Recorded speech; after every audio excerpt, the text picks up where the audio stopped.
Commentary Booth is a show for media lovers by media lovers just like you.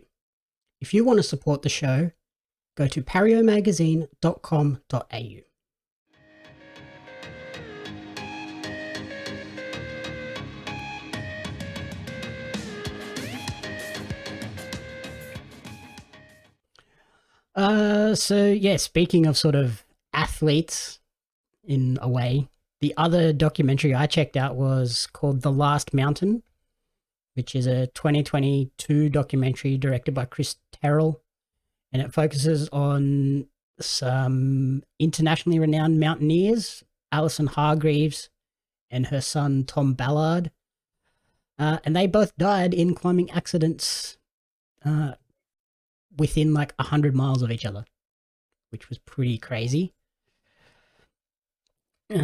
So obviously, like, climbing the world's highest mountains is very dangerous.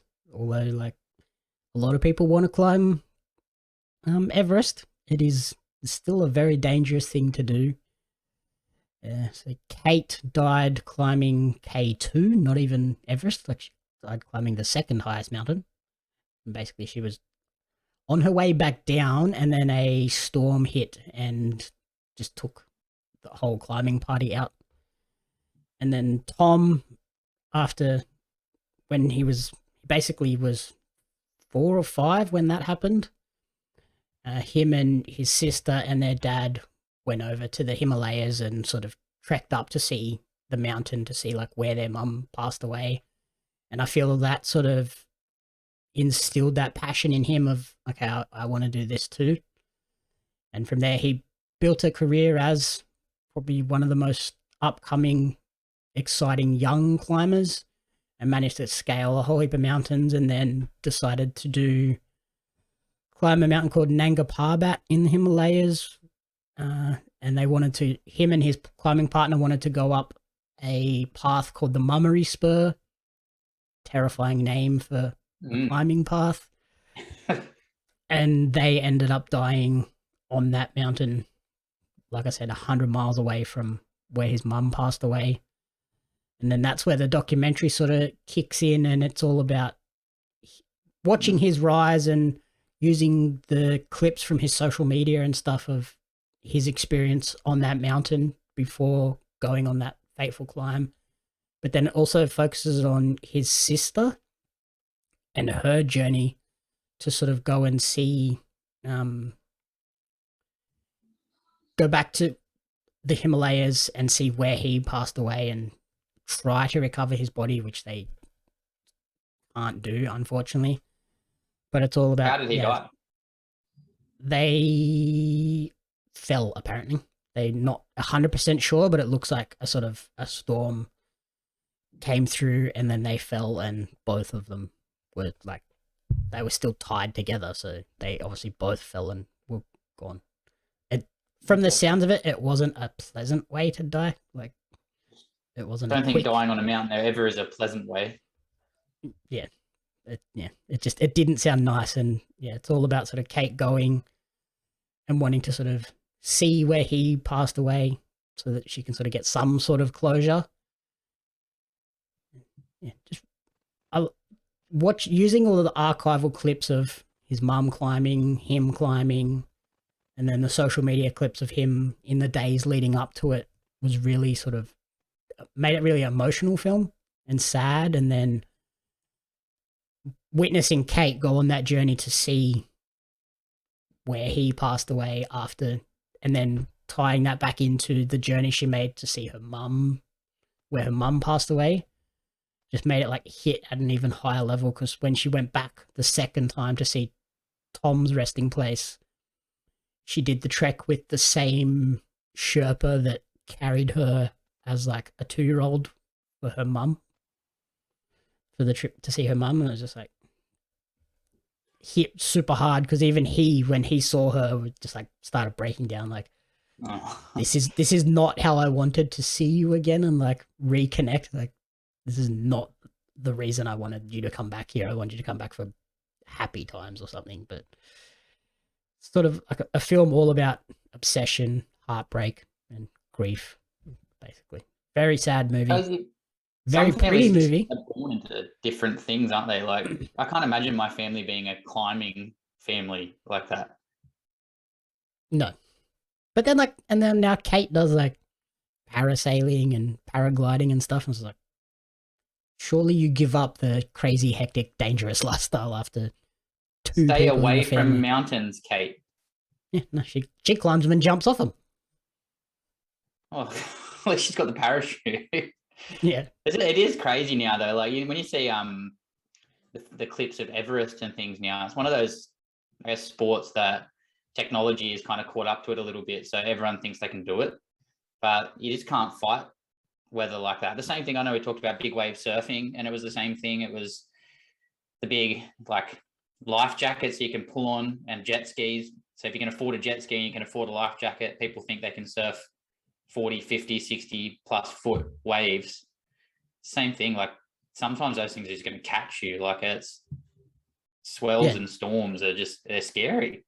Yeah, Mother Nature is unbeatable. Like, even we've seen that recently with the floods. Like, people were looking at it being like, oh, it's fine, it's not going to get to my house. And then within a couple of hours, it was up to their roof. And they're like, whoa, hang on.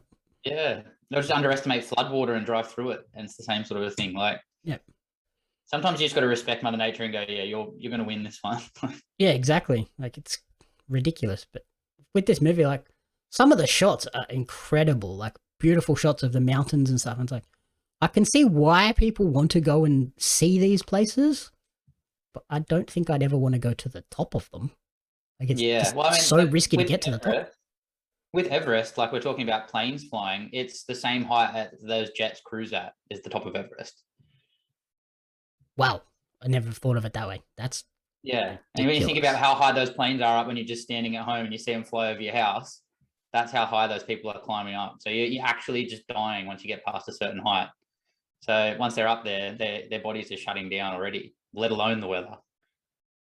Yeah, wow. That's insane. But yeah, I would highly recommend this movie, even though it is very sad, but just such a really compelling tale and beautiful shots. But yeah, if you are a very emotional person, you will probably cry. So, There's some Buddy's happy mum, documentaries. Buddy's mum is gonna cry. Oh yeah, she calls it getting your threepence worth. Yeah, that's when she knows she's got her money's worth out of a movie. Well, she'll definitely get her money's worth out of The Last Mountain. Yeah, Yeah, it's hard. Like it's sad. We need happy documentaries next time, please. do they make happy documentaries though? Yeah, I was gonna say they're not as good as stories, are they? You need some drama. Yeah, like, is it a documentary where someone just like, I'm gonna do this crazy thing and does it? It's kind of just like, okay. Attenborough. I think the nature documentaries are the ones like they make you fall in love with a little lizard that you think is gonna get eaten by the snakes. Remember that one? Yeah, yeah, those ones are nice. Yeah, and you think But the snake's then, gonna eat the lizard, and he makes it, and it's the best. It's a happy documentary. yeah, when they win, but then they'll do that and then they'll lose, and you're like, oh, what the hell?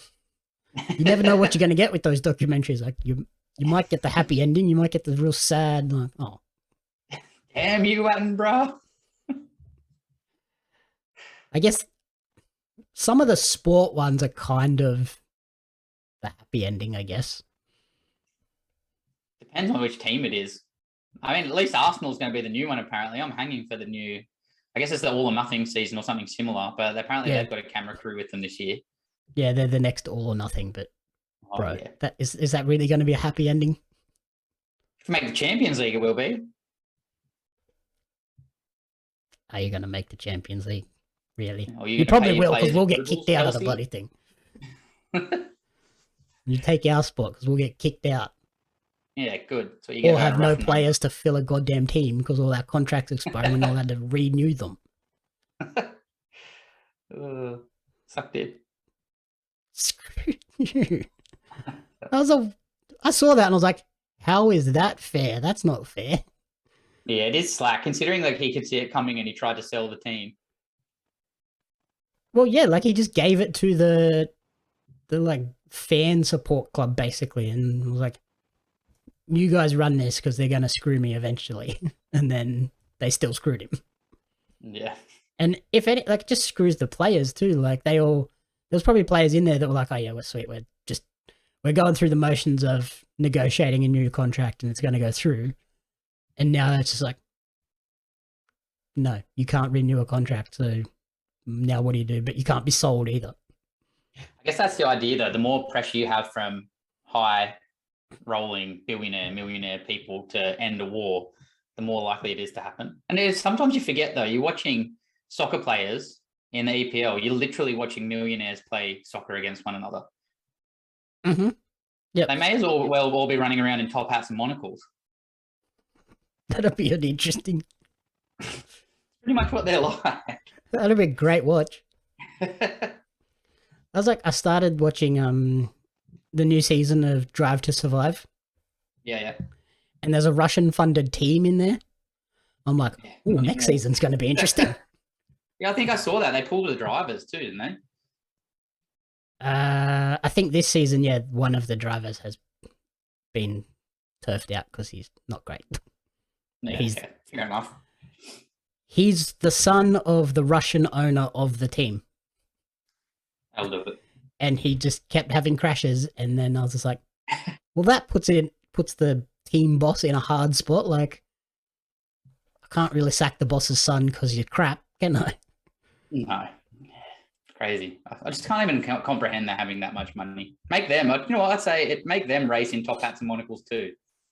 Everyone in top hats and monocles this week. In like the old school fancy cars, like. Yeah, racing goggles and a little scarf like Snoopy style. Leather driving gloves. Yeah. If you're a millionaire, own it. Alrighty. What would be your top recommendation out of these two?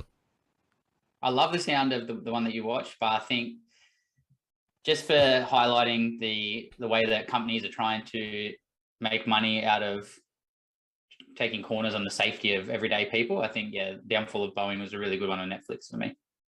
Yep. Yeah, I really enjoyed the Downfall of Boeing, but yeah, as someone that is about to get on a plane, maybe don't watch it if you're going to be flying anytime soon. Like, it's terrifying. So yeah, I recommend The Last Mountain just purely because of like the emotional impact that it has. Like, it was super, super sad. Alrighty, thank you everyone for listening to the commentary booth. If you enjoyed the show, please remember to rate, review, and subscribe on podcast services and on YouTube. You can follow me on social media at JamieAppsMedia and at Pario Magazine. You can follow Buddy on Instagram at a.b_CSEE. The commentary booth is a fan-funded production of Jamie Apps Media. You can support the podcast alongside our magazine, Pario Magazine, on Patreon at patreon.com/JamieAppsMedia. The following people supported at the community support group level or higher, and you cannot fathom how incredibly appreciative we are for their support. Brian and June Hart, Blake Robinson, Rena Renee, Courtney Paulson, Darren Hatcliffe, Jackson Carr, and Tracy Apps.